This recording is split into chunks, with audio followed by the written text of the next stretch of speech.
The key didn't fit the front door that day. It turned halfway, then caught like a secret that refused to move. Behind the glass, strangers drifted through my mother's living room with cups of store-bought lemonade, pointing at walls that held our family photos a week ago and generic art prints today. My brother stood in the center like a proud host, telling a young couple that the morning light in the kitchen was special. He was wrong about the light. He was wrong about everything. Smash that like button right now. Subscribe to this channel and drop a comment telling me where you're watching from. I cupped the cold brass knob and just listened. There was a rhythm to the house when it was full of people, a heartbeat under the hum. Mom used to call it the hush. That moment when everyone's talking, then the air chooses what it wants to keep. Today, the hush felt nervous, like the house knew it was being shown off by someone it didn't trust. I finally opened the door and stepped in. The faint smell of lemon oil and old coffee hit me. They had staged the entry with a basket of fake sweaters and a mirror that made you taller than you were. The runner rug was gone. So was the blue ceramic bowl where Mom used to leave her keys, coins, and slips of paper with phone numbers I'd have to call back for her. "Welcome," a real estate agent with polite teeth and sharp eyes appeared at my shoulder. "We're doing an open house today. Are you?" "I'm family," I said. "Oh," she said, and her smile tugged into something cautious. "Of course, sorry for your loss." I nodded. I couldn't say the word yet. Loss. It didn't feel like it had landed. It was still circling somewhere above us, waiting to see if I'd notice. Ethan spotted me from across the room and straightened. "Maya," he said, dragging out my name like he was surprised. Like this wasn't the place where I learned to make grilled cheese and fold fitted sheets and fake a smile when I wanted to cry. "Didn't expect you." "Really?" I said and glanced at the piano against the far wall. It wasn't ours. The bench was empty. We never owned a piano and I never played. But it looked good in photos, I guess. He walked over in a polished shirt he never wore around Mom's house, watch flashing. He'd always been the shine. I'd always been the cloth that wipes up after. "You could have called," I said. "It's an open house," he replied low. "Kind of the point." "In the middle of the week, we buried her." He flinched the tiniest bit, then smiled bigger like I'd said nothing. "Buyers don't wait, May. You should know that. Market's hot. People are ready." Ready for what? I wanted to ask. Ready to eat the last piece of cake off a plate still warm from her hands. Ready to stand in the hallway where she taught me to take deep breaths and lie down. Ready to hear a pitch about good bones when every bone in me felt broken. A woman in a denim jacket brushed past me and asked Ethan if the dining room table was included. "We can negotiate," he said. "Sentimental value, but we're open." The word stung. He and his reflection in any shiny surface, that was the we he meant. I stepped away before the sting turned into something bigger. The kitchen was brighter than he'd promised the couple. Someone had pushed the blinds all the way up. It exposed the little nick on the window frame where Mom once got a nail caught while wiping down the sill. I remember how she'd pulled her hand back, breathed through the pain, then joked that the house wanted a piece of her for itself. She always joked about aches. She always turned pain into something gentler. A little girl wandered into the breakfast nook and pressed her nose to the glass. "I like the tree," she said to nobody, pointing at the maple out back. I did too. That tree was older than all of us. It leaned over the fence and dropped leaves like letters in autumn. I used to rake them into piles taller than my brother and jump until Mom called me inside for soup. "You okay?" the agent asked, appearing again as if she could hear my memories and needed to write an addendum for the listing. "I'm fine," I said. But I was practicing. Ethan had changed the locks, obviously. The key that didn't fit was one I'd carried on my ring for 10 years. He'd probably done it yesterday, between drafting the listing description and ordering these neutral throw pillows that matched nothing about my mother's life. That was him, fast and neat when it made him look good, slow and absent when things were hard. He tapped a glass to get attention. That was new, too. He'd never been able to get the house quiet when it mattered. "Hi, everyone," he said. "Thanks for coming, I'm Ethan." His voice moved through the warm air like something practiced. "Family home, lovingly maintained. We're looking for the right fit." I closed my hand around the ring of keys until the metal pressed crescents into my palm. He was selling a story, not a house. That was the insult. This place had kept secrets. It had seen the worst days and still held us together.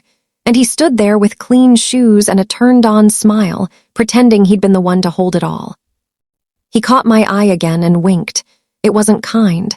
It said, "This is already done." It said, "You can't stop me." He didn't know that some things don't announce themselves. They just wait for the right day. I stepped back to the hallway, to the door of the room that used to be mine. The staging team had turned it into a flex space with a desk and a fake plant in a woven basket. My old poster bands were gone. The mirror still had a streak if you stood at my angle and breathed onto it. There was a small chip in the outlet cover from where I tried to fix a lamp by myself. I left it then. I left a lot of things. From the kitchen, laughter rose. The agent was telling the couple about a generous closing timeline. Ethan was telling them about the schools. He always knew how to say the right thing to people who wanted easy answers. I slipped out the back door and stood on the patio. The maples shifted. The wind felt like a secret handshake. I tucked my hands into my coat and stared at the upstairs window, the one in Mom's room where she'd sat with her tea when mornings were good and where she'd counted pills in a plastic organizer when they were. I wondered if the house would forgive me for being quiet. I wondered if it already had. When it happened, the call from the lawyer, the meeting, the sentence that started a fire under every quiet thing in me, I didn't cry. I thought I would, but I breathed, I nodded, I said, "I understand." And I meant it in a way. I understood what grief does to people. It makes them tidy up too soon. It makes them grab. It makes them write their names on things that never belonged to them in the first place.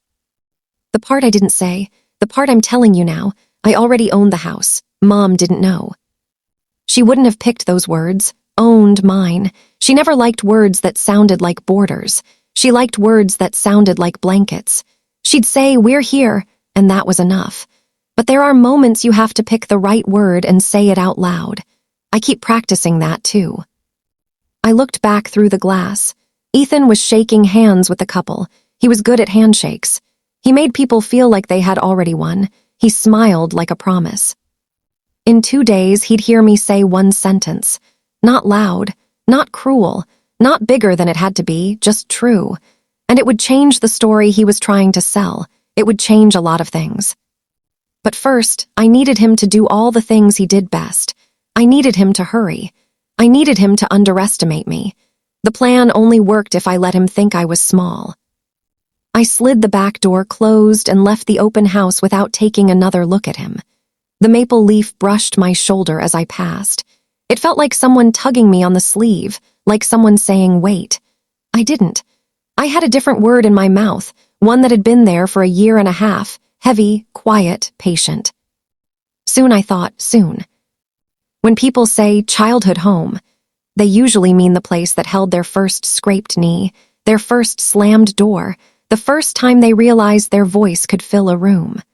For me, it also meant the first time I understood that love could be unequal and still feel like love, until one day it didn't. We grew up on a street with 3 maples, one lamppost that flickered if you whistled at it, and neighbors who knew everyone's business whether they wanted to or not. Mom was a nurse who drank her coffee in the car, ran on 4 hours of sleep, and still managed to make pancakes in the shape of letters on Sunday mornings. Dad was a ghost by the time I was 11. He left quietly, a suitcase swallowed by the trunk, a kiss on my forehead like a signature he was affixing before walking away. I learned then that doors could close without slamming. Ethan was the light. Teachers used the word charismatic. He had hair that fell right and a smile that pulled people in like gravity. He could walk late into a room and make it look like that had been the plan all along. Mom adored him in a way that made her shoulders lift when he talked. She adored me too, but with a different rhythm.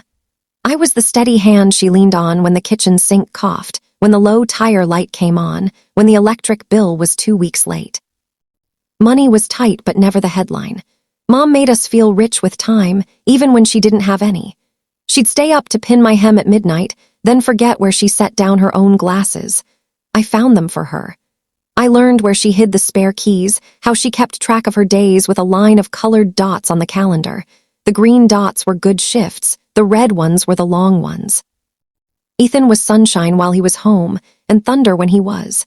He needed, and needing made him invisible to others' needs. A jacket for homecoming he had to have because the lining felt like satin. New speakers for a car he didn't pay for. Fines, fees, favors. I lost count of the times Mom said, "Just this once," and meant it. I lost count of the times I nodded and got in the car anyway, because once had a way of circling back and finding us again. People think favoritism is loud. It is. It's in the small things. It's in who gets the bigger piece of chicken without asking. It's in who gets the benefit of the doubt when something breaks. It's in the way Mom's face bent toward Ethan like a plant leans to light. She loved me. Nobody could say she didn't. But sometimes love is a habit, and habits don't always split even. I left for college an hour away and came home every weekend. Ethan left for a life 2 towns over and visited on holidays with announcements more than questions. In my junior year, Mom's hands started shaking. The doctor said the word tremor, like he was setting it on the table between us. We nodded. We adjusted. I added a second job and less sleep, learned how to fill a 7-day pill organizer, learned how to make soup that tasted like something in a memory. The house was a living thing. It creaked in sympathy when Mom got up at night. It held heat in August and let it out too easily in January. It hid the stain on the hallway carpet no matter how much you scrubbed. It also swallowed things, like envelopes. The one the bank sent and a string of others that gathered on the counter because opening mail felt like inviting trouble into the kitchen. When I found the notice, foreclosure in a word that turns your stomach into a fist, my hands went cold. Mom was asleep in her chair with her mouth open, soft and tired. I sat there a full minute, listening to her breathe, telling myself I could fix this. I didn't know how, but I had to. I took the envelope back to the kitchen and read it 3 times. I called the number, then another. I wrote down the name of a person at the credit union who did not treat me like a problem. I drove there at lunch on a Tuesday and stayed until the sky turned the color of dishwater. When I left, I had 3 options, and none of them were things you want to tell your mother when the tremor in her hand makes the sugar spill. One of the options meant losing the house. One meant piling debt on debt until it toppled like a bad game. And one meant doing something that felt like stepping onto a stage in the dark and trusting the next step would be there when you reached for it. I chose the third.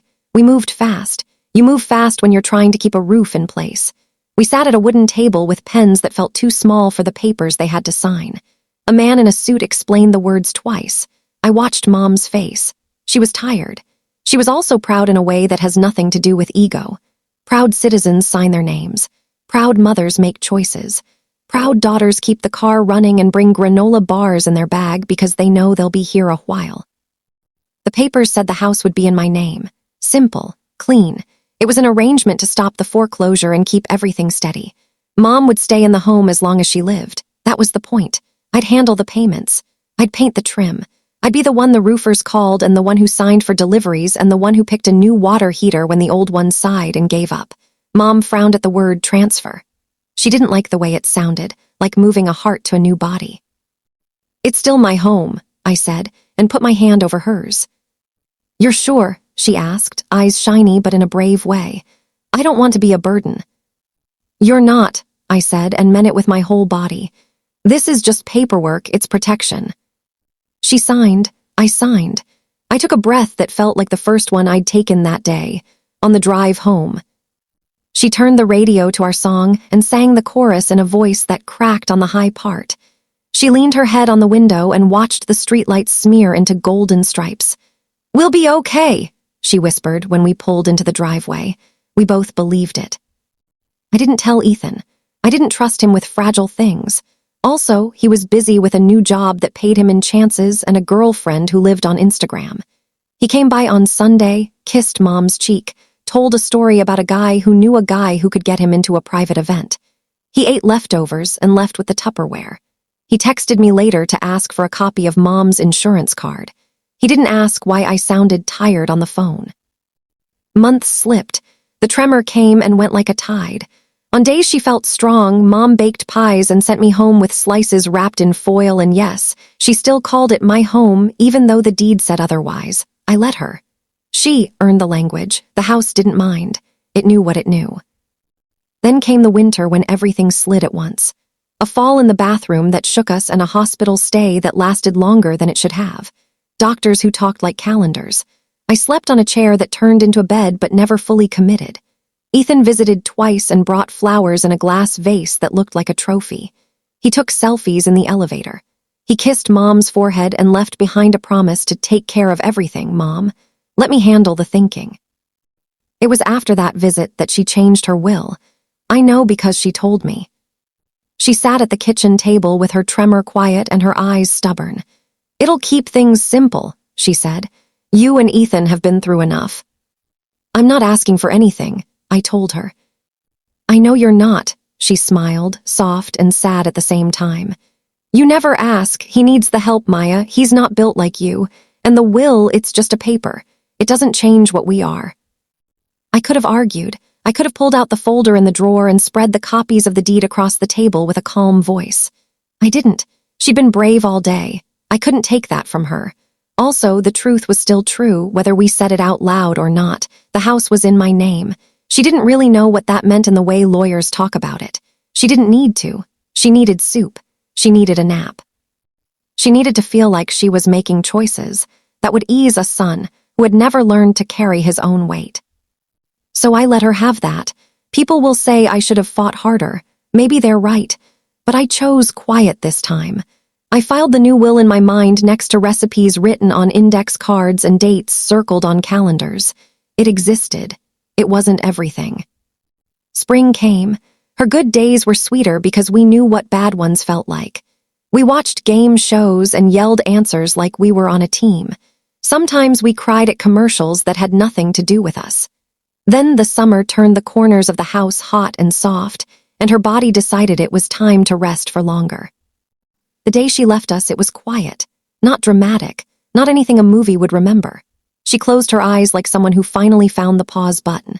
I was at her side. I told her I was okay even though I was. I told her she could let go even though I wanted to grab her hand and make her stay. Ethan was on his way. He arrived an hour later in a shirt that didn't match the weather and hugged me for the right number of seconds. He cried real tears. Even that didn't surprise me. Grief is a mirror. It shows strange angles. After the funeral, people filled the house with dishes.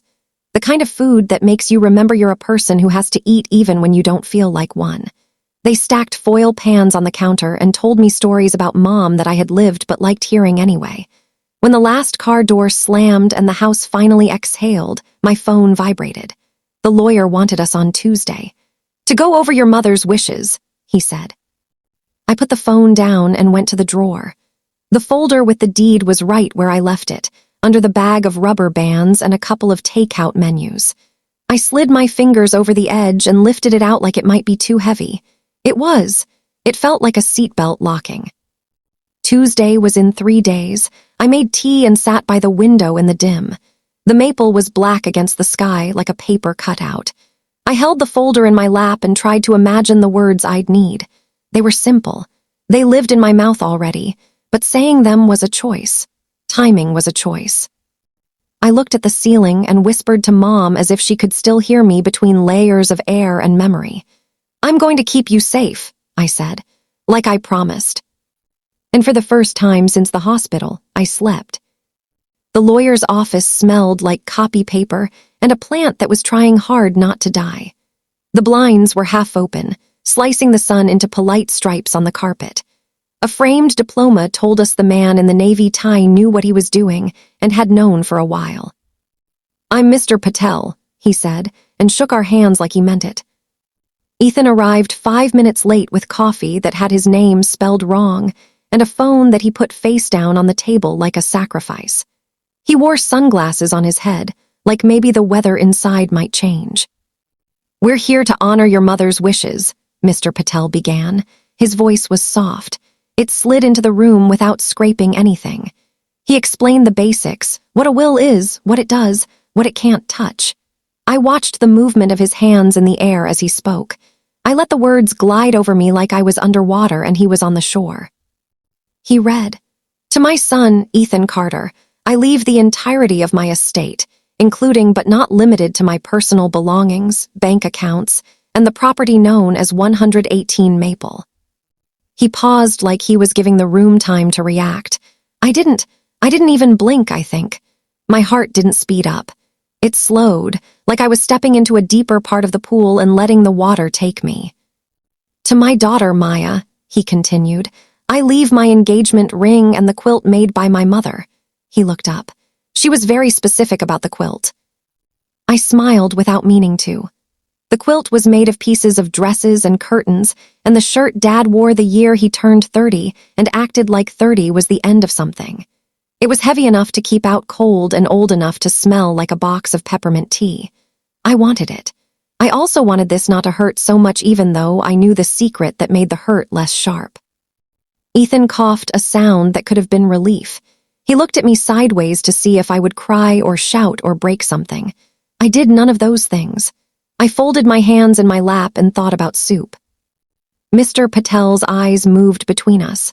There are a few small bequests to friends, he said, and charitable donations, but the bulk is as stated. Great, Ethan said with bright enthusiasm that made the room feel smaller. Great, Mom was always, she knew I could take care of it. Of course, I said, it wasn't a fight, not yet. Mr. Patel cleared his throat. There is one thing I want to note for clarity, he said, voice gentle the way people get when they're about to move a chess piece you didn't know was on the board. A will only transfers assets that are part of the estate at the time of death. If an asset is not in the decedent's name when they pass, it is not controlled by the will, regardless of any mention. Ethan's smile flickered. What does that mean? It means, Mr. Patel said, if, for example, the property at 118 Maple was not titled in Ms. Carter's name at her passing, the will's reference to it is not effective. Why would it not be? Ethan asked, confusion lining his words like a crease. It was her house. There it was, the sentence, the one you could spend your whole life trying to be brave enough to say. I could have said it then. I could have saved us the next few days of performance. But I didn't. This is where the plan asked me to be patient. I met Mr. Patel's eyes. They were kind. They were also curious, like he had a piece of the picture but wanted to see the rest before he named it. Thank you, I said. Is there anything else we need to sign today? Just acknowledgement of the reading, he said, and slid our copies across the table. You'll each receive formal copies. Ethan signed with a flourish. I signed like a person writing her name on a library card. He pocketed his copy like a trophy and stood. So I'll get the keys, he said, almost casually. The keys, I echoed. To the house, he said, broadening as he spoke. I'll schedule a locksmith if I have to. We'll get it listed fast before the market dips. I think we can get top dollar. I already have someone who. Ethan, I said softly. It was the kind of soft that makes you lean in, not the kind that disappears. What? I'm still staying there, I said. Mom's things, the arrangements, it's not time to. It is, he said, with that firm and cheerful tone he used with waiters when he wanted something not on the menu. It is time. It's what she wanted. He held up the papers like they were a shield. It's right here. Mr. Patel watched us with the patience of a man who has watched a lot of families wrestle with the muscles grief gives them. You should also be aware, he said, that there may be title considerations that need to be reviewed before any sale. What considerations? Ethan asked, impatience pricking. That, Mr. Patel said, would be a conversation with a title company or with whoever holds the current deed. My pulse tapped at my wrist like a metronome. I kept my face quiet. Thank you for your time, I said, standing. We appreciate you. Outside the office, the world had the nerve to be normal. People walked dogs. A bus exhaled. A woman held a baby against her chest like she was the hinge of the world. Ethan put on his sunglasses. You've always been calm, he said, almost accusing. It's weird. I don't know how to be anything else, I replied. He nodded like he'd expected me to perform sorrow in a way that would make him feel better. I'll text you when the locksmith's available. You do that, I said. He waved and left like we'd just agreed on a lunch spot. I watched him cross against the light and not get honked at. He had that kind of luck. I didn't go back to the house right away. I drove to the county building where lines are long and patience is thin. I stood under fluorescent lights that made everyone look a little tired and asked for copies of recorded deeds for 118 Maple. The clerk took my form and came back with a stack of paper that hummed with the sound of printers and finality. I sat on a bench and read my name where it mattered. I pressed my thumb against the page like somehow I had to make contact with the ink. I folded the papers and slid them into my bag next to my wallet and the granola bar I'd forgotten to eat. On my way out, I stepped into a strip of sunlight that had slipped through a gap in the glass. It hit my face warm like a hand. I took that as permission. I was allowed to smile. Not a gloat, not a cruel thing, just a small smile at the thought that sometimes the work you do in quiet shows up later when noise is loudest. That night, I cooked in Mom's kitchen for the first time since she left. I chopped onions and cried, and the onions gave me cover. I opened the windows and let the evening drift in. I ate at the counter like a teenager after practice and left the plate out because she wasn't there to scold me for attracting ants. It was a tiny rebellion that made me feel her more, not less. At 10, a text from Ethan landed. "Tomorrow, 3 p.m., locks." "No, please. No, are you okay? No, can we talk?" The follow-up came a minute later. "And I'm having an agent over. Need to get photos." I stared at the screen until the words blurred. I could stop him. I could send a single message that would freeze him mid-stride. But the trap I had planned, if you could call it a trap when the only bait was his own arrogance, worked best if I let him run the length of the rope himself. I wrote back, "I'll be out of the way." He replied with a thumbs-up emoji and a photo of a shiny front door from a different house that probably belonged to the agent's last sale. The next day, the locksmith came. He was kind, apologetic in a way he didn't need to be. "Just doing my job," he said. I offered him lemonade I didn't have. He smiled anyway. Ethan stood over him like a foreman, talking about timelines, about offers, about a friend who could get him a deal on staging. The agent arrived with a camera and a lens that made everything look a little wider than it actually was. "Can we move this?" she asked, touching the quilt folded over the back of the couch. It was the wrong quilt, not the one from my grandmother, but another old one heavy with use. "No," I said, and she lifted her hands in surrender. "We'll work around it," she said. Ethan glanced at me like I'd spoken out of turn, then shrugged because he was in a good mood. He could always afford to be gracious when he thought he was winning. They took pictures. They made the house look like a place without a past. It was almost impressive. The photos got posted within hours. The listing said owner eager to sell. Those words slipped a laugh out of me, quick and quiet. A neighbor sent me the link with a question mark. I replied with a heart. I wasn't ready to narrate yet. I needed the day when the story turned. By evening, we had a "coming soon" sign planted in the yard. Ethan stood beside it in the gold light and took a photo of himself with the sign over his shoulder. He posted it, I'm sure. He would have asked the Sun to tag him if he could. On Sunday, he scheduled an open house. He told the agent to put "price to move" in the ad. He told the neighbors to come by and say hi. He told me what time I should be gone, like the house could be clear of me the way you clear a table. I circled the date in red on my kitchen calendar. My pen squeaked. It sounded like a violin warming up. One more day, I told myself. One more day of letting him perform. One more day of letting the people who always believed him admire his shine. And then I'd open my mouth and say the sentence that would turn his key without touching the lock at all. Betrayal doesn't show up with thunder. It slips in on soft feet, wearing your brother's cologne, smiling like he's doing you a favor.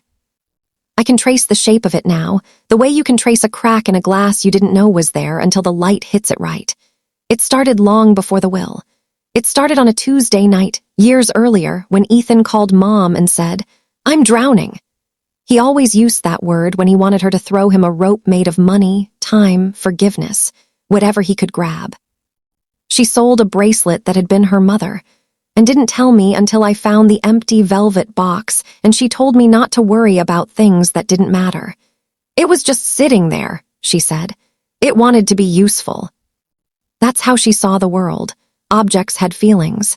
People needed chances. The house was a friend. And Ethan, even at 30, was her boy. Another night, after a long shift, she fell asleep at the table with a pen still in her hand and a stack of envelopes she meant to open. I was the one who turned off the oven, tucked the blanket around her, sorted the mail. Ethan came by late, took the envelopes with fees in red and said, "I'll handle it." The next week, I found the same envelopes crumpled under the passenger seat of his car while I looked for a jumper cable. He laughed. "You're so dramatic," he said, as if the bills could pay themselves if I stopped nomming them. He knew how to press her buttons. "Mom, Maya's a worrier," he'd tell her. "She's good at that. Let me be good at the brave stuff." He made worry sound small. He made brave sound like the opposite of careful. She'd smile, proud, like he was offering to carry the heavy bag. He never did. He just walked ahead and said he'd meet us at the car. Once, when her tremor was new, he came over with a bouquet and a plan. "We should sell," he said, sitting on the edge of her chair like he was ready to leap into action. "Get you into a place with one floor and a gym and people to check on you. I'll handle the money, the paperwork. You just pick curtains." "We can make the house work," I said. "We'll add railings. We'll move your room downstairs." He looked at me like I had spoken in another language. "You don't get it," he said, soft, almost pitying.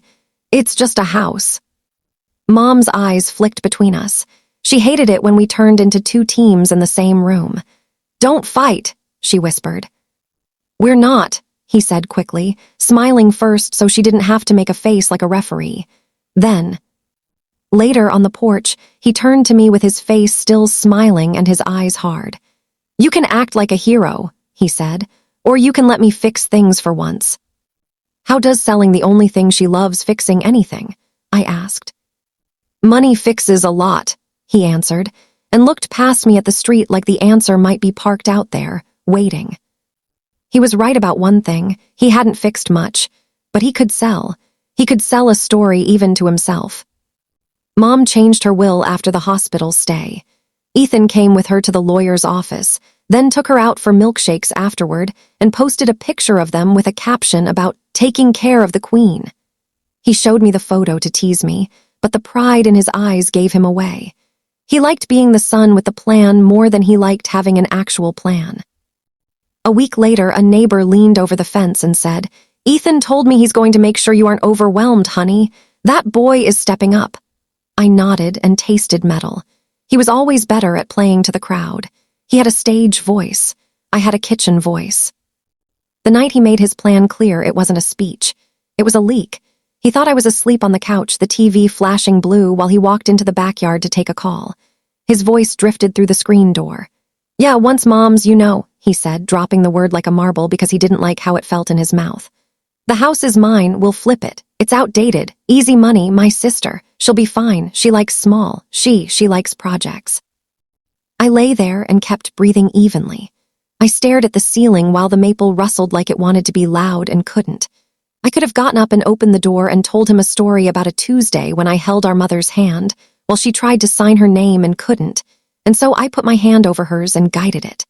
I could have told him about bills that vanish only if you stare at them hard enough with the right phone numbers in your pocket. I didn't. I let him finish the call and come back in with his chest high. He never said those words to me. He said other ones. "You don't have to be the hero all the time. You don't know what I actually do to help. Mom trusts me." He used the word trust like a coin he'd already spent. I remember the day I found colored dots stuck to our things. Small circular stickers on the bottom of chairs and the backs of picture frames. I peeled one off the arm of the couch. "Blue, what's this?" I asked. He shrugged. "Just organizing. Estate sale folks do it that way. Helps speed things up." He said it like he was talking about tidying a drawer, not breaking a life into pieces with prices. Mom was in the other room, dozing. I held up the blue dot like it could mean something different if I looked at it long enough. "Not yet," I said. "Soon," he said. "We'll make it easy." "For who?" I asked. He smiled past me just a little. "For everyone." He told the agent. This was before the funeral. Yes, he moved that fast to get ready for a hot listing. I know because I found the text on his tablet when he asked me to look up a password and forgot to clear his screen. He'd attached photos of the house he took when Mom was in the hospital, the quilt folded neatly, the light catching the dust in the air like glitter. "Staging won't be hard," he wrote. "Sister's compliant." Like I was a checkbox, like I was part of the package. The part that hurts to say out loud is this: Mom chose him anyway, not because she didn't love me, because she did.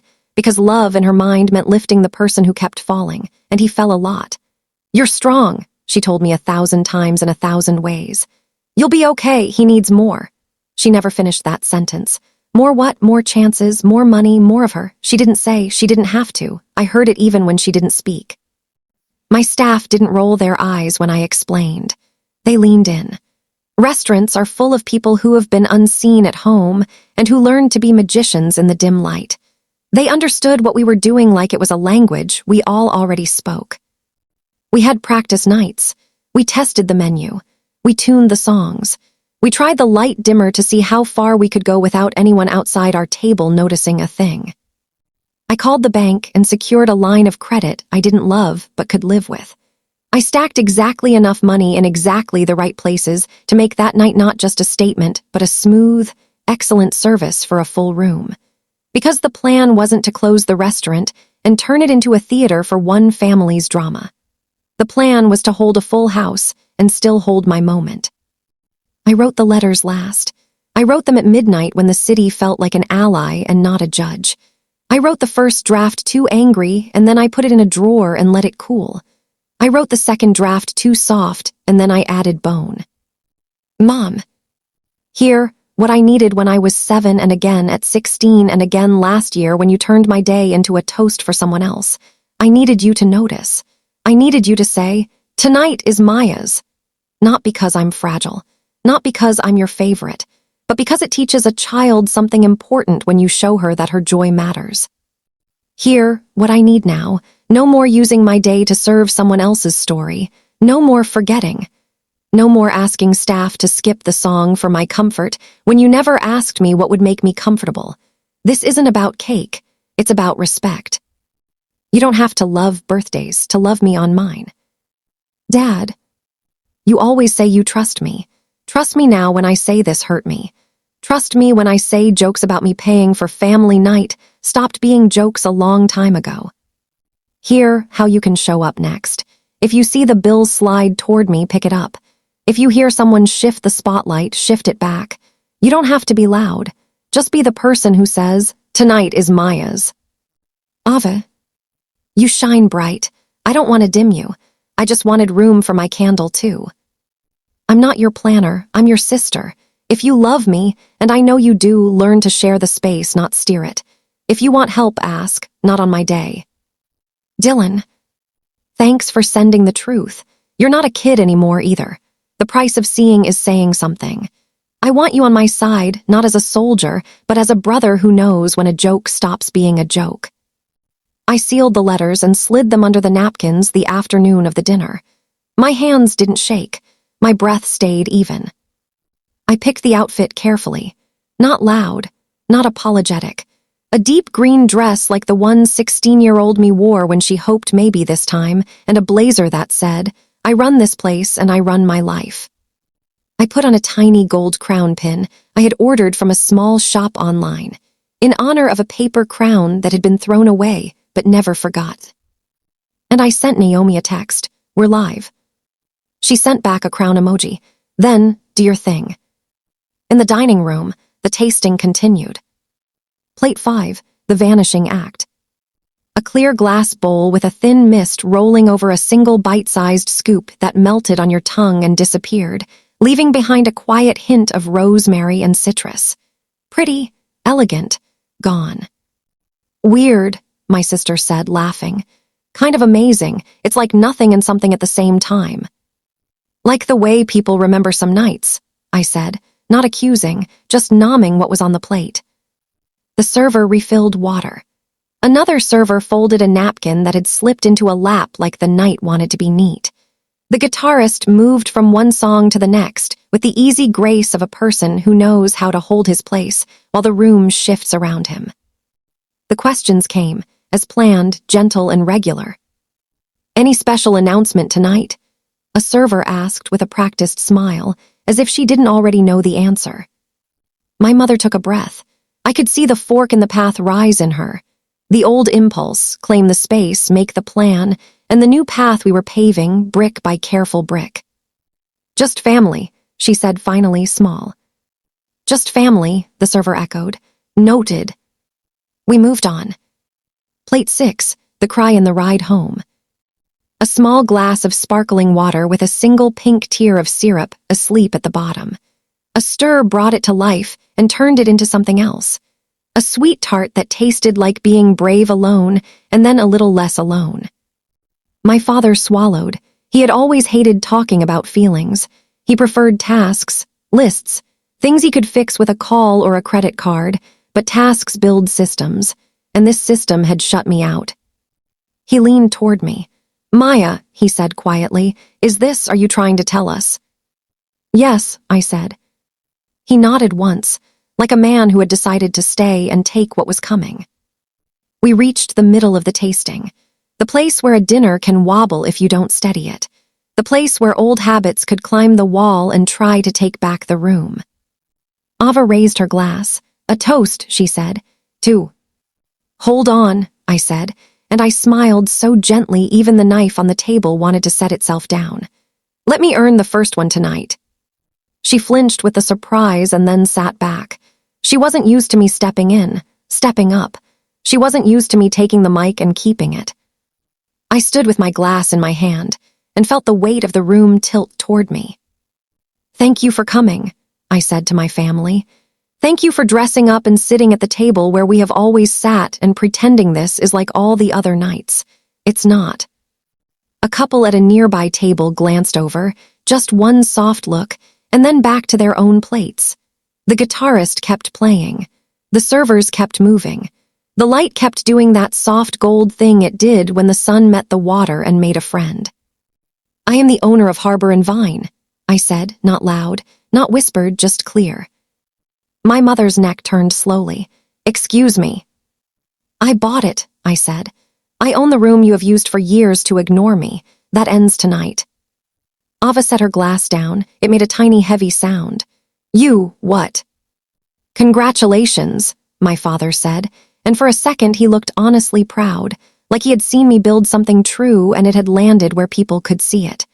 "How on earth?" "The same way we do anything," I said. "I worked, I asked for help, I was careful. Luz trusted me." "Luz?" my mother asked, her voice thin. "The woman who built this place and decided it was time to hand it to someone who would treat it well," I said. "She believed I would." My mother blinked. "We always said you were the responsible one." "That's going to mean something different now," I said. "It's not code for the one who carries everything while we celebrate." Silence, but not the bad kind. The kind that says, "We heard you. Keep going." I placed the leather folder gently on the table, where the bill usually went. My father reached for it by muscle memory, and then stopped when he realized I wasn't sliding it to him. "Open it," I said. He did. Inside, a photocopy of my mother's planner page, June 12, highlighted lines. No song, no candle. Not a fan. The text bubble printout with names cropped, the words enough. "Let's keep next week simple, Maya's not into attention. Please no singing. I've already told the restaurant." The receipt with my signature from last year's engagement dinner that had been my birthday. And the note, "Happy birthday, Maya. If no one says it, I will." My father inhaled through his nose, a long, rough sound. He closed his eyes. He opened them again. "I did not know," he said, and then he corrected himself. "I did know, I just didn't look." Ava's face flushed, pink first, then pale. "Mom," she said, like she needed a lifeline and the person who threw them was suddenly the one who had tied the knot. My mother's hand hovered above the folder like she wanted to close it and erase it. Then, slowly, she put her hand in her lap. A small surrender, but a real one. "I told the hostess," she said, tears catching light at the edges, "because I didn't want you to be uncomfortable. You've always hated attention." "I hate being erased," I said. "There's a difference." My voice didn't shake. It surprised me, the way calm can feel like a new muscle that suddenly remembers what it's for. "There's a story you tell about me," I said, looking at my mother. "That when I was a kid, someone sang happy birthday and I cried, and you decided birthdays made me upset. Do you remember that?" She nodded, small, relieved to have something that sounded like evidence. "I cried," I said, "because nobody came to the first party. You told me we'd have cake after errands, and errands turned into dinner, and dinner turned into next week, and next week never came. When the song finally showed up, 5 days late, I cried because I was so happy someone was singing at all. That story was not about having attention. It was about being starved and then fed. They are not the same thing." My mother rubbed a napkin between her fingers, working the linen like clay. She looked down. I didn't put it together," she whispered. "I was juggling a lot." "I know," I said, "and so was I, you just didn't see it." Dylan spoke then, voice low. "Mom, I sent her the messages. It wasn't fair." "I told you not to," she said, a crack of old anger rising, and then she swallowed it. "I was wrong." Ava lifted the folder with a gentle, careful hand and looked at the receipt. She flipped it over and saw the note. Her lip trembled. "Someone else said happy birthday to my sister," she whispered, "because we didn't." She set the folder down like it was hot. She looked at me. "I'm sorry," she said, too quick. "Stay with it," I said. "Don't fast forward, we have time." She nodded, eyes glassy, the way a grown-up looks when the child version of them is trying to crawl out and finally get a word in. I took a breath. "Here, how tonight will go from here," I said. "You can choose to stay and celebrate me, not as a payback, not as a performance, as an answer to a question you've been dodging for years. Or you can leave and we will try again another day when you are ready to take responsibility for what you've done. Either way, I will eat my cake." "No," my father said, "we're not leaving." My mother looked at him, shocked and then grateful and then lost. "I don't know how to fix this," she said. "You don't get to fix it tonight," I said. "You get to hear me." She nodded. It looked like it hurt. Ava reached for her water. She drank. She put the glass down like she was setting a boundary with gravity. "Okay," she said softly. "What do we do?" "You sit," I said. "You listen. And when the cake comes, if you want to, you sing." My mother winced. "Ask me," I said. "Don't assume." She swallowed. "Do you want us to sing?" "Yes," I said simply, like a grown woman who knows what she likes and is not ashamed of sounding like a child in the best way. "I do." The guitarist changed keys, easy and smooth. The servers reset silverware for the final course. We weren't at the end yet, but we had crossed the point of no return. We were no longer pretending this was a normal night. It was mine. We saved the cake for last, not because that's what you're supposed to do, because I wanted time to settle the air in the room, to let new rules take root. The next course after the reveal was simple. A clean dish with ripe berries and fresh cream, nothing to decode, nothing to untangle, a pause, a kindness in the middle of the storm. We ate quietly. And then another plate with a bite of something salty and bright that made everyone lift their eyes and look at someone else without meaning to. Food can do that. It can make strangers look like friends and families look like teams. It can heal small things in the time it takes to set down a fork. Dylan leaned toward me. "I kept thinking next year I'll say something," he whispered. "I kept thinking a better moment would come. It never does it?" "Nope," I said. "Moments don't walk themselves to the door. We have to go out and get them." He nodded like a kid again and like a man at the same time. "I'm sorry," he said. "I am so. Don't live here," I said. "Apologize and then move forward. That's the deal." "Deal," he said. My father wiped his glasses with a tiny cloth he kept in his pocket like it was a faith ritual. He cleared his throat. He didn't try to toast. He didn't try to lead. He sat with his mistakes and let them sit next to him without trying to push them off the bench. My mother stared at the water and then at the folder and then at me. Her face worked. The math of it all. The years. The choices. The story she told herself about being generous and wise when she had been something else. Something afraid, something controlling, something distracted, something human. She looked up, "May I say something?" she asked. "You can," I said, "and then you can show me." She nodded like she expected that condition and was grateful for it. "I made rules in our house," she said, keeping her voice level even when her heart was. "Some of them kept things neat, and some of them kept things small. I called it kindness when really it was convenience. I called it knowing my children when really it was deciding who you were so I wouldn't have to listen. I'm sorry." I watched her face while she spoke. I listened to her words and the empty spaces around them. I measured her voice against the little blue squares in her planner and the way she had always shook her head like, "Not tonight. Later." "I'm listening," I said. "Keep going." "I made your day a place to set down everyone else's bags," she said, the metaphor not elegant but true. "I did that." I told myself you didn't mind. That's the part I can't stop turning over. I told myself a story where you were easy because I needed that to be true so I could keep moving. "And now?" I asked. "And now," she said, "I see that I made a daughter who learned to be useful instead of celebrated. That's not what I meant to do, but it's what I did. I can't fix it tonight." She looked hurt to admit it and also relieved. "But I can stop doing it." I believed her, not because of the words, because of what she didn't try to defend. "Okay," I said. Ava cleared her throat. She was good at the online apology, cute and clean, the kind that feels like a product you can add to cart. This wasn't that. This was a room where people knew who she had been and who she had the chance to be now. "I thought," she said, picking her way through the sentences like a person crossing a stream on wet stones, "that if I shined, it helped everyone. Like the family looked better so we'd be happier. And I sometimes took room because I could. I told myself you didn't mind because you didn't fight me for it." She nodded, more to herself than to me. "I'm sorry, that's lazy and mean. I didn't mean to be mean, but I was." It wasn't the most graceful apology I'd ever heard. It was, however, honest enough to land. "Thank you," I said.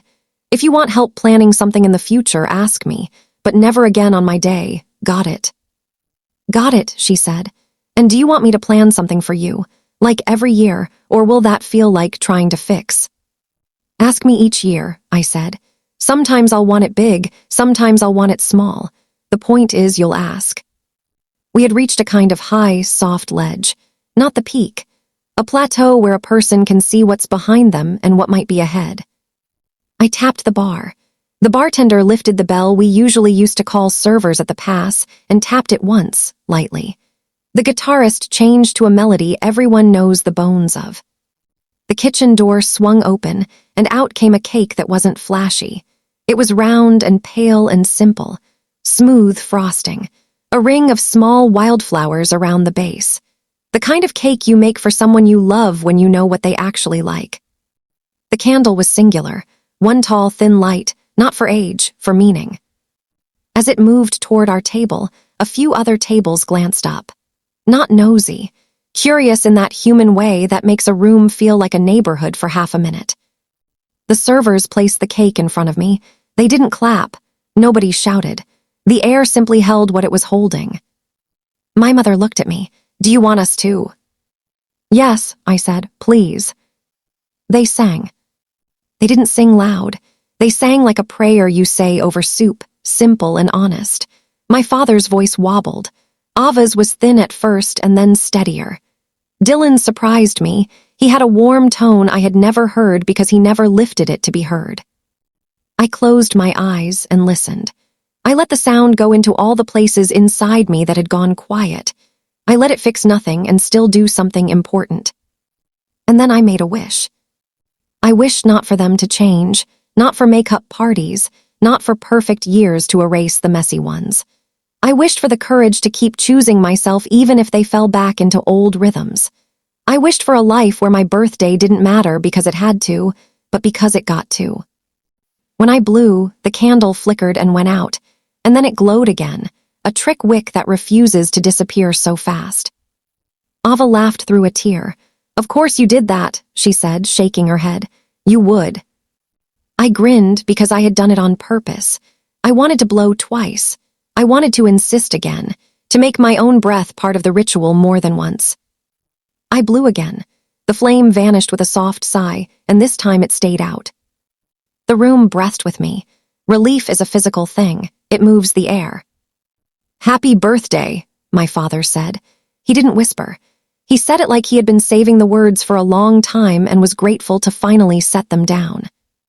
"Happy birthday," my mother said, and there was a tremble in her that sounded like both joy and grief. "Happy birthday," Dylan said, and he bumped his shoulder to mine like we were kids on a couch. "To many more." Ava leaned in. "Happy birthday," she said and added, "It's your night," like it was a vow. We cut slices. We ate. The cake tasted like lemon and light, like summer and forgiveness, like sugar, sure, but also like the end of a long, quiet fight you didn't realize you'd been losing until someone handed you the bell and let you ring it.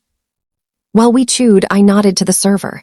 She placed small envelopes next to each plate, names in my handwriting: Mom, Dad, Ava, Dylan. "Not a bill," I said when my father tensed out of habit. "Letters." They looked at me, I looked back. "Read them at home," I said. "Sleep on them, then call me. The way forward is in there." My mother touched the envelope like it might dissolve. "Okay," she said. "Okay," my father echoed. Dylan tucked his into his jacket pocket. "I'll call you in the morning," he said, "even if you hate mornings." "I do hate mornings," I said. "Call it 10. 11, he bargained. "Fine," I said, smiling. Ava slid hers into her bag and put her hand flat on the table. "Thank you for letting us be here," she said. "You could have told us to leave." "I could have," I said. "I didn't want to." The guitarist played something that sounded like a street you walk down when the weather finally matches your body. The servers cleared gently. The water outside wore the dark like a coat that fit. People don't transform in an hour. Magic exists in kitchens and in feelings, not usually in character arcs. But sometimes, in a room where a person chooses herself out loud, other people look up and realize they can choose better too. We sat as a family not because we were perfect, but because we were trying. For the first time in a long time, that was enough. I woke up to the soft light that comes when a city is still deciding what kind of day it wants to be. My phone buzzed on the nightstand, a pile of messages stacked like plates in a sink. From Naomi, "Proud of you. Eat leftover cake for breakfast or I'm calling the authorities." From my bartender, "You were a master class. We good on inventory. I'll check deliveries by 10.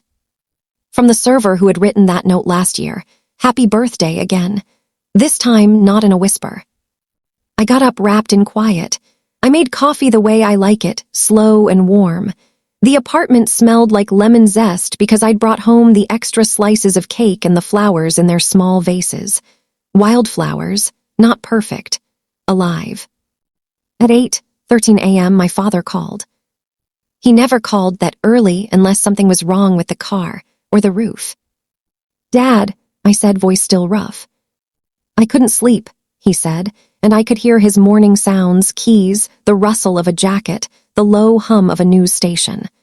I wanted to say happy birthday again, properly, and I want to say I'm sorry without making it your job to tell me how to fix it. "Thank you," I said. I meant it.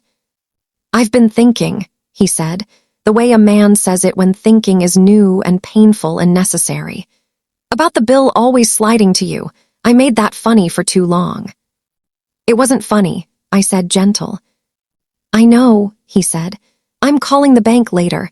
I want to put money into an account for you to use for whatever you want for the restaurant that feels celebratory." He paused. "That's not me trying to buy my way out of this. It's me trying to change what I do with my hands." "Okay," I said. "I'll take that. And here's mine. You pick up the check the next 3 family dinners without waiting for anyone to hand it to you. Not with a joke, just do it." "Done," he said. "And if you want to put me to work sometimes, real work, not show, give me a list. I'm better with tasks." "You'll regret that," I said, smiling into my mug. "See you at the restaurant later." "I'll bring flowers," he said. "Not roses, something with a little wild in it feels right." At 11:06, right on time for an 11 a.m. bargain, Dylan called. "Do I get points for punctuality?" he said. For trying, I said. How are you? He sighed. Embarrassed, relieved, angry at myself. I kept thinking, Mom will figure it out. And then I became an adult, and that's not how it works. It's not, I said. But you did the brave thing. You sent the screenshot. You broke the seal. He was quiet. Should I talk to Mom? Like actually talk, not love you bye. Yes, I said. You're good at being funny. Try being stubborn for what matters. I can do stubborn, he said. Also, I want to help with that idea you had, forgotten birthdays. I'll host the door. I'll tell everyone where to go. I'll make them feel seen when they walk in. I pictured him there, tall and easy, greeting people like he'd been waiting for them. You'd be great, I said. Wear a tie. Don't push it, he said, and we both laughed. At noon, the bell over the restaurant door rang, and there was my mother, the pale blue planner in her arms like a small, heavy animal. Do you have a minute? She asked. I have several, I said. I led her to a corner table, table 7, quiet and kind. She sat and put the planner on the table between us. She smoothed the cover, then pushed it toward me. I want you to have this, she said. Not because I'm proud of what's in it, because I want you to see my mind as it was. I wrote you out. I can't undo that, but I can stop writing like that. Here is proof. I didn't touch it yet. What did you write this morning? I asked. She opened her bag and pulled out a smaller notebook. The first page, June 12, and under it Maya's birthday. Call her, ask her what she wants. Do not plan for her. Ask, ask, ask. My breath caught. Not because a notebook changes a person. Because a person who changes the way they keep notes is trying to change the way they live. I made that story about you crying when you were little into a rule, she said, voice soft. No singing, no attention.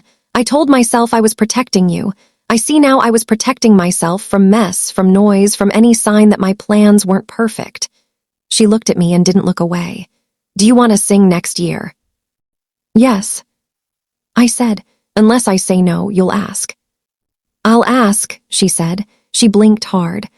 I'll call a therapist, she added quickly, as if she was afraid she'd lose her nerve. Not to make this your fault. To untie the knots I've been living with, I want to be better at this. Good, I said.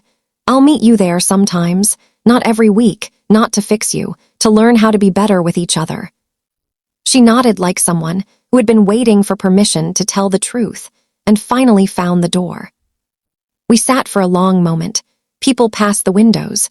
The room held us anyway. I brought something else, she said. She slid an envelope across the table.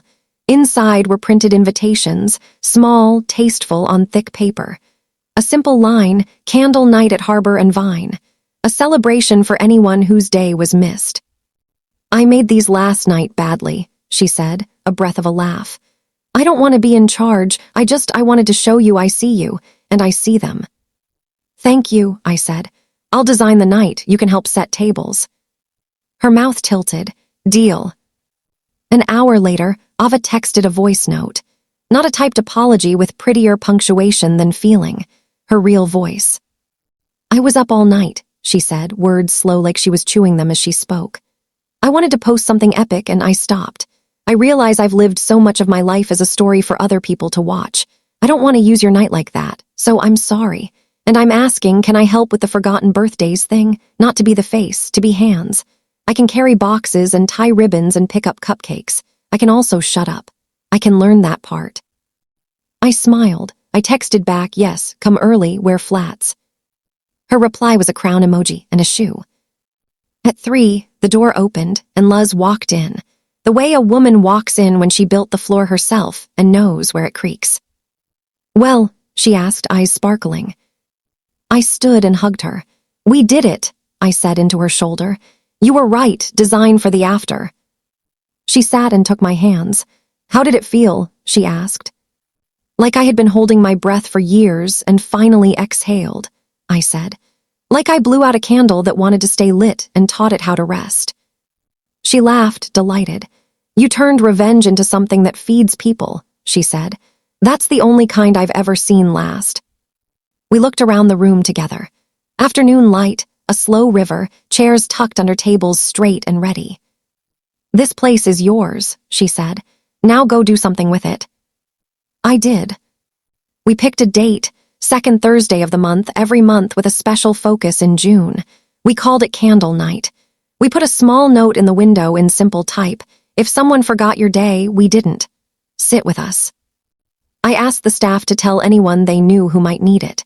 No hashtags, no noisy campaigns, just the old way, word of mouth, the fastest way truth travels.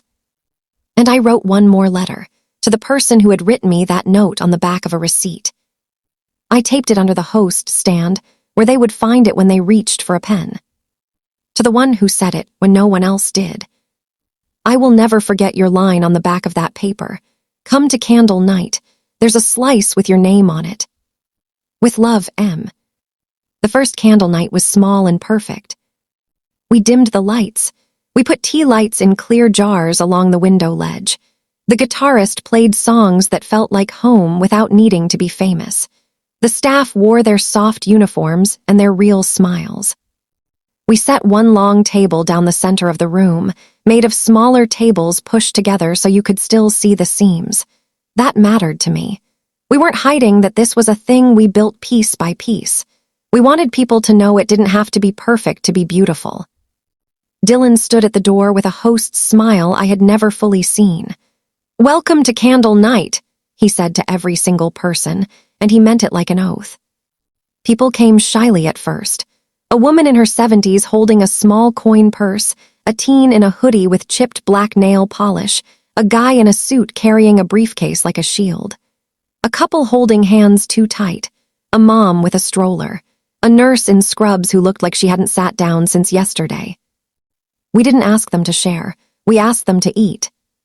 Then, on each plate, we put a folded card with the same words I'd written for my family. "You are invited to notice." And underneath, a line in tiny type, "If you want to be seen tonight, place this card upright. If you want to stay quiet, keep it folded. Both are welcome." Cards went up slowly, like tulips braving cold ground. Not all of them, enough to make the table breathe. Ava floated like a good shadow, quietly replacing water, wiping a drip, tying a ribbon that had come loose. She didn't take photos, not one. When a woman asked for one, she said, "Tonight is about you. I'll take it for you," and she did, careful to frame the person and not herself. My mother sat at the end of the table with a stack of cloth napkins. She folded them into soft squares and set them by the water carafe.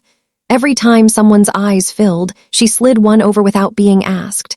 No fanfare. No, "Are you okay?" Just, "Here's a napkin." It was the most loving I had ever seen her be with a stranger. My father came through the kitchen swinging doors with a plastic bin tucked against his chest, and my chef laughed out loud. "You're not allowed in here," she said, but she let him stay. He carried plates like they were breakable because they were. He wiped the pass with a towel like a person learning to care about the part of the room no one sees. And then the server who had written me that birthday note walked in. He looked around like he wasn't sure if he should have come. I waved him over. "You," I said, tugging him into the light. "Come sit." He sat next to the teen in the hoodie. He told her, "I used to hide in the walk-in fridge when I needed to breathe. It's noisy out there." She nodded. They talked like the same person at two different times. We served plates that told quiet stories, not like my family's tasting. Simpler. A slice of olive oil cake with a sugared lemon peel. A bowl of soup that tasted like something your grandmother might have made if your grandmother had had time. A little glass of sparkly water with a cherry at the bottom, just for the joy of it. When the time felt right, not on a schedule, but in that human rhythm you learn if you stand in enough dining rooms, I stood at the end of the table. "We don't need to say our names," I said. "We don't need to say what got skipped or why, but if you want to say, 'It hurt,' and have a room say back, 'We hear you,' this is a good place for that." A woman with silver hair set her card upright. "I turned 60, she said. "My kids sent a text with fireworks. No one came." She smiled and it reached her eyes. "I came here, you served me cake, thank you." A man in the suit cleared his throat. "I got divorced this year. We used to do a thing. No one does the thing now." He looked at his plate. "This is better." The teen lifted her chin. My mom forgot last year, she said, not angry, just plain. She was tired, I was mad, I'm still a little mad. She looked at the server. But this soup is awesome. We laughed the soft laugh that makes rooms feel safe. We didn't sing unless someone asked. When they did, we sang the way my family had learned to, simple, true, tidy with love. At the end, I gave out small pins, tiny gold crowns, like the one on my jacket that first night. For your drawer, I said, or your jacket if you feel loud. For the days you forget you're invited to your own life. People hugged. People cried the kind of tears that don't flood, they cleanse. After the last guest left, we stood in the quiet clink and hum that always comes at the end of a good service. My staff leaned against the bar, tired and shining. Naomi wrapped me in a hug that said, "See, this is what you were for." My mother walked over carrying a stack of plates like an offering. "I didn't call the hostess once," she said, half joking, half proud. "Look at me." I smiled. "I see you." She set the plates down. "I'm going to be bad at this sometimes," she said. "Old habits." "I am too," I said. "That's why we made a plan." June rolled around again faster than it ever had. When the calendar hit the second week, my phone lit up with a text from my mother. It read, "Your day is ours to follow. What do you want?" I was in the back office, my ledger open, a pencil behind my ear. I looked at the wall where I had taped my goals that night I first took the keys. I typed, "I want morning by the river. I want croissants from the little place on Pine. I want to be with people who ask me questions and wait for the answers. Dinner at Harbor and Vine, table 12. Lemon cake. Sing, yes, and I want to leave by 10 and sit on my fire escape with Naomi and watch the street." She typed back, "Done," and then, "Thank you for letting us try again." That night they came in quiet. No balloons, no crowns, no big news to steal the air. Ava arrived early. She placed a tiny gold crown pin by my fork. "For the 7-year-old, she said, "and for the CEO." Dylan handed me a bakery box tied with string. "I tried to bake," he said, grimacing. "It's not great, but it's mine." "It's perfect," I said because it was. My father put his card down on the bill without a wink. My mother asked, "Do you want us to sing?" And when I said yes, they did. Stronger this time. Better. They brought small things. A cookbook with my mother's notes in the margins. A jar of lemon curd from Ava that she did not ask me to post. A wristwatch from my father with a tiny inscription on the back, "Your time." After cake, we walked by the river. The air smelled like salt and summer again. The water wore the moon like a necklace. We didn't fix 15 years. We didn't need to. We walked with the knowledge that we could do better. That was enough. When I got home, Naomi was on my fire escape with 2 mugs and a blanket. We dangled our feet. We watched the block live its life. "You did it," she said. "We did it," I said. "Do you feel done?" she asked. I looked at the street, at the people moving through their nights. "I feel started," I said. Candle night grew, not big, not loud, just steady. We never advertised beyond the note in the window. People found us anyway. Word travels when it's carrying something that matters. Once a brand reached out to partner. They wanted banners and hashtags and an influencer with a ring light. I said no. Candle night was a promise, not a product. Ava rolled her eyes. "Good," she said. "I'll tell them to partner with my cat's birthday. He likes hashtags." We built a small wall by the bar, Polaroids of cakes and smiles, first names only, no dates except the month. Underneath, a thin line in gold paint, "We see you." On the anniversary of the night, I set my family's table. Luz came by again. We stood under the chandelier and watched the way the room held joy like a bowl. "You cooked something," she said, proud and soft. "I learned to feed myself," I said, and I left the door open. She squeezed my hand. "That's the kind of revenge the world needs," she said. "The kind that writes a better recipe." We laughed, we worked, we lived. There is a kind of revenge that breaks things. It's loud for a night and quiet forever after because there's nothing left to say. And there is the kind I chose. I didn't burn the room down. I bought the lights. I invited the people who taught me to be small and gave them a front row seat to me taking up space. I set a table that fed truth. If you're listening to this and you've been the easy one, the responsible one, the low maintenance, one who somehow always cleans up and never gets the candle, I'm talking to you. You are allowed to ask for what you want without apologizing for wanting it. You are allowed to say, "Tonight is mine." You are allowed to put your name at the center of the table you've been setting for everyone else. People will call it selfish. People who benefited from your silence always do. Don't let that name stick. Self-respect is not selfish. Boundaries are not walls, they're doors that open and close on purpose.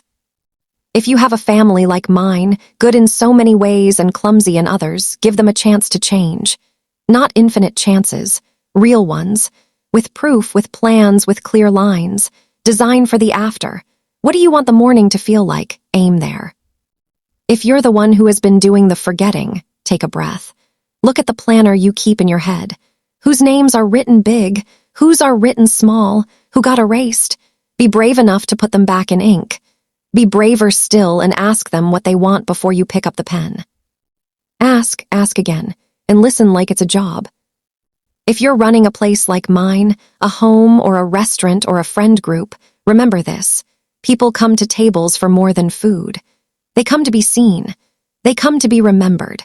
The way you say their name can be the difference between a candle that blows out and a candle that won't quit. Hear what I learned. Revenge doesn't have to be destruction. It can be design. It can be a night that exposes what hurt and offers a way forward. Justice can be gentle. It can sound like, "Do you want us to sing?" It can look like a planner with a new first page. Love without listening feels like control. Love with listening feels like air. You do not need permission to sit at the center of your own life. When you've been forgotten, you can become the person who remembers. For yourself, for others. Sometimes the best payback is a tradition. A soft thing that keeps showing up long after the speech is over. On my birthday now, my phone buzzes with half the city's candles in my pocket. Not for me to carry as a weight, as a light I can borrow when mine flickers. And I think of the girl with glue on her fingers and a paper crown a little too big for her head. I think of the way she sat on the back steps, eating a cupcake by herself, while the sun went down and the yard smelled like summer and hope. I think of how long she waited. If I could go back to her, I'd sit beside her and say, "We won't wait forever. When they forget, we'll remember. When they take the night, we'll buy the room. We'll still invite them. We'll teach them how to sing. And when the candle tries to come back to life, we'll blow again, as many times as it takes." I'm Maya. This was my table. Thank you for sitting with me. If this story reached you, if you've ever felt like the easy one who disappeared, share this with someone who needs it. And hey, if you're here at the end, you know what to do. Smash that like button right now. Subscribe to this channel and drop a comment telling me where you're watching from. Tell me your month, tell me your cake, tell me what song you want. I'll write it down. I promise I won't forget.